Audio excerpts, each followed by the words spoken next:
Silchar NIT থেকে 3 জন ছাত্র নিখোঁজ।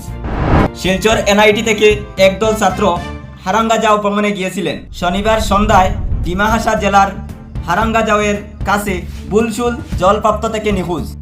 কয়েক ঘন্টা নিবিড় অনুসন্ধানের পর উদ্ধারকারী দল শনিবার সন্ধ্যায় সর্বকৃতিকা সিং এর মৃতদেহ উদ্ধার করতে সক্ষম হয়। সঙ্গে সঙ্গে এনআইটির কর্তৃপক্ষ ঘটনাস্থলে পৌঁছে মৃতদেহ শনাক্ত করেন।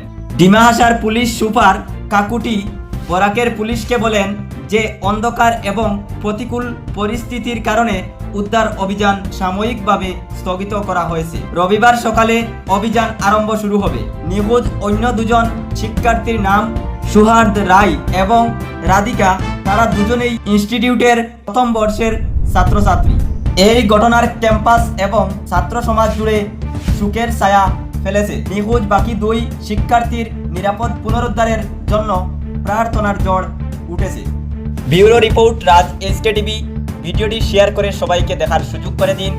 জয় হিন্দ, জয় ভারত।